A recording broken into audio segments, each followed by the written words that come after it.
த Lord, ஹல்லேலூயா. Zion வேதாகம ஆய்விற்கு அன்போடு கூட இயேசு கிறிஸ்துவின் நாமத்தில் உங்களை வரவேற்கிறேன்.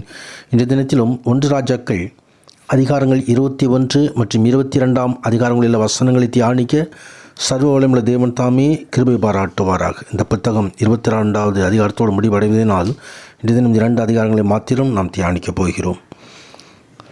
இஸ்ரேலனாகிய நாபோத்துக்கு இஸ்ரேலிலே சமாரியாவின் ராஜாவாகிய ஆகாப்பின் அரண்மனை அண்டையிலே ஒரு திராட்சை தோட்டம் இருந்தது.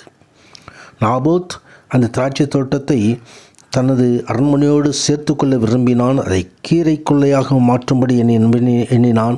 ஆனால் நாபோத் ஆகாப்புக்கு அந்த திராட்சை தோட்டத்தை கொடுக்காதபடிக்கு கர்த்தரனை காப்பாராக என்று சொல்லி கொடுப்பதற்கு மறுத்துவிட்டதை நாம் பார்க்கிறோம். இதனால் கோபமடைந்த ஆகாப் சலிப்பும் சினமுமாய் தன் வீட்டிற்கு வந்து போஜனம் பண்ணாமல் கட்டில் மேல் படுத்துக்கொண்டு தன் முகத்தை திருப்பிக் கொண்டிருந்தான்.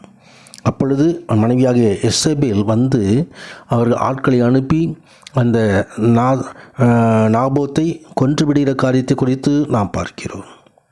இது கர்த்தருடைய பார்வைக்கு அது தகாததாக இருந்தபடியினாலே தனது தீர்க்கதரிசி எலியாவை அங்கே ஆகாபுக்கு போய் ஆகாபுக்கு வரப்போகிறான சாபத்தேடுகளை குறித்து சொல்கிறதை குறித்து பார்க்கிறோம்.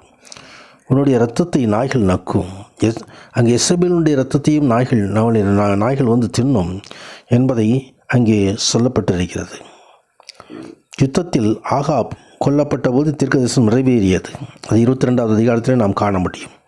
அவனுடைய இரத்தத்திலிருந்து அவனுடைய இரத்தம் கழுவப்படுகிற பொழுது நாய்கள் அவனுடைய இரத்தத்தை கழுவின என்று 22வது அதிகாரத்தில் 35வது 38வது வசனம் வரை நாம் பார்க்கிறோம். ஆகாபின் குமாரர்களும் பயங்கரமான மரணத்தை அடைந்தார்கள். அகசியா யுத்தத்தில் காயமடைந்து பின்னால் கிராதியிலிருந்து விழுந்ததன் காரணமாக மரணம் அடைந்தான். யோராம் யெகூவினால் கொல்லப்பட்டான். அவனுடைய உடல் நாபோத்தின் வயலில் மீட்கப்பட்டது என்றது 2 ராஜாக்கள் புஸ்தகத்தில் முதல் அதிகாரத்திலே மற்றும் 9 அதிகாரத்திலே நாம் காண முடியும். ஆகாபின் மனைவி எசபேல் ஒரு பயங்கரமான மரணத்தை சந்தித்தது குறித்து 2 ராஜாக்கள் புஸ்தகத்திலே நாம் காண முடியும்.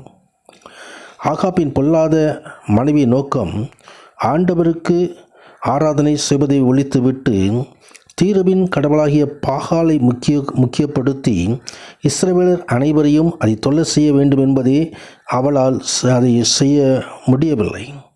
ஆனால் அவளுடைய பெயர் எல்லா வகையான அக்கிரமம், பில்லிசூனியம், ஆவிக்குரிய விபச்சாரம், சதி ஆகியவற்றுக்கு பெயர் போனதாக இருந்தது. எனவே ஆண்டவருடைய கோபாக்கினை அங்கு கடந்து வருகிறதை குறித்து பார்க்கிறோம். ஆகாபின் 400 தீர்க்கதரிசிகள் உண்மையான தேவனுடைய தீர்க்கதரிசிகள் அல்ல. அவர்கள் வெறும் சமயவாதிகள்.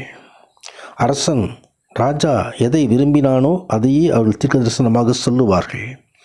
ஆனால் மிகாயா அங்கே உண்மையான தேவனுடைய தீர்க்கதரிசி தேவனுடைய வார்த்தை சொல்லும் பொழுதெல்லாம் இதோ ஆகாப் ராஜா எனக்கு நன்மை அல்ல தீமை சொல்கிறான் என்று சொல்லி அவனு கோபப்படுகிறதை குறித்து நாம் இங்கே காண முடியும்.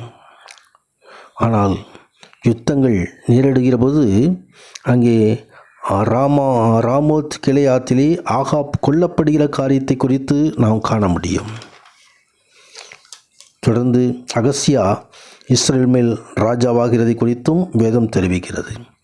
இந்த வேத வசனங்களின்படி நமது வாழ்க்கையிலே நாம் தொடர்ந்து இந்த வசனங்களை கடைபிடித்து முன்னேறுவோம். கர்த்தர் நம்மை ஆசீர்வதிப்பாராக. பரிசுத்த நாமத்துக்கு மகிமை உண்டாவதாக. ஆமேன், ஆமேன்.